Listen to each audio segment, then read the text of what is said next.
I thought I'd do a reading for you today from The Host by Stephanie Meyer.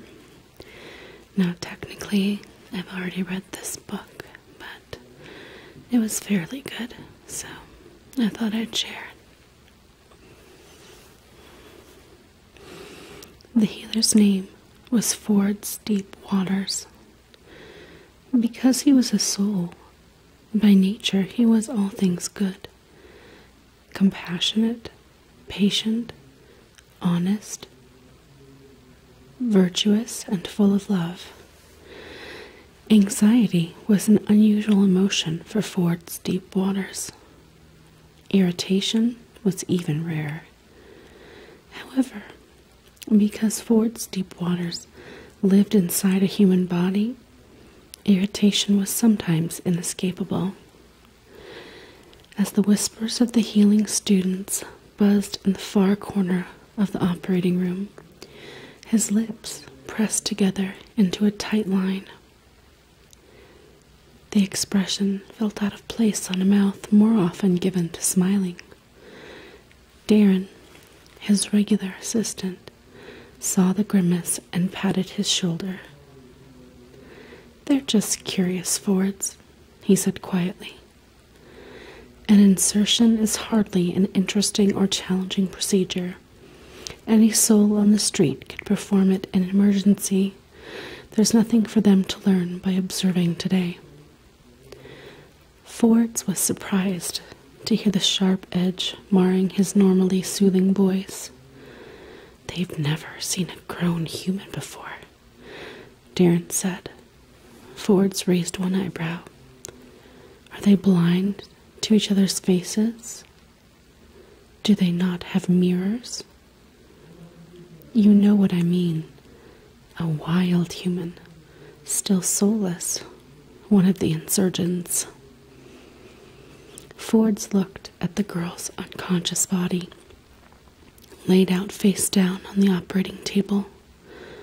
Pity swelled in his heart as he remembered the condition her poor, broken body had been in when the Seekers had brought her to the healing facility.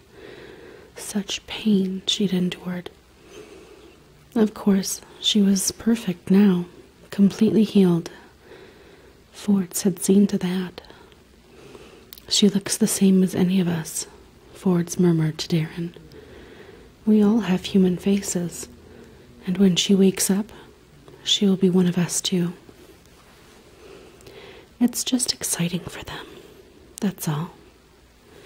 The soul we implant today deserves more respect than to have her host body gawked at this way. She'll already have far too much to deal with as she acclimates. It's not fair to put her through this. By this, he did not mean the gawking. Fords heard the sharp edge return to his voice. Darren patted him again. "It will be fine. The Seeker needs information."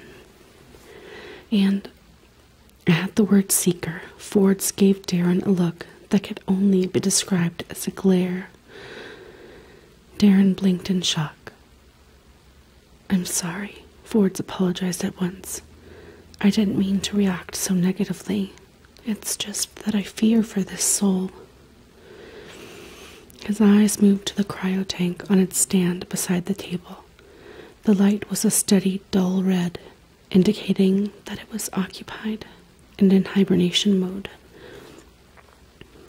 "This soul was specially picked for this assignment," Darren said soothingly. "She is exceptional among our kind, braver than most. Her lives speak for themselves. I think she would volunteer if it were possible to ask her." Who among us would not volunteer if asked to do something for the greater good? But is that really the case here? Is the greater good served by this? The question is not her willingness, but what it is right to ask any soul to bear. The healing students were discussing the hibernating soul as well. Fords could hear the whispers clearly. Their voices were rising now, getting louder with their excitement. She's lived on 6 planets. I heard 7. I heard she's never lived 2 terms as the same host species. Is that possible? She's been almost everything. A flower, a bear, a spider, a seaweed, a bat, even a dragon. I don't believe it. Not 7 planets. At least 7. She started on the origin. Really? The origin? Quiet, please. Ford's interrupted. If you cannot observe professionally and silently, then I will have to ask you to remove yourselves. Abashed, the 6 students fell silent and edged away from one another. Let's get on with this, Darren. Everything was prepared. The appropriate medicines were laid out beside the human girl. Her long dark hair was secured beneath a surgical cap, exposing her slender neck. Deeply sedated, she breathed slowly in and out. Her sun-browned skin had barely a mark to show for her accident. Begin thaw sequence now, please, Darren. The gray-haired assistant was already waiting beside the cryotank, his hand resting on the dial. He slipped the safety back and spun down on the dial. The red light atop the small gray cylinder began to pulse, flashing faster as the seconds passed, changing color. Ford's concentrated on the unconscious body. He edged the scalpel through the skin at the base of the subject's skull with small, precise movements, and then sprayed on the medication that stilled the excess flow of blood before he widened the fissure. Ford delved delicately beneath the neck muscles, careful not to injure them, exposing the pale bones at the top of the spinal column. The soul is ready, Ford's, Darren informed him. So am I. Bring her. Ford's felt Darren at his elbow and knew without looking that his assistant would be prepared, his hand stretched out and waiting. They had worked together for many years now. Ford's held the gap open. Send her home, he whispered. Darren's hand moved into view, the silver gleam of an awaking soul in his cupped palm.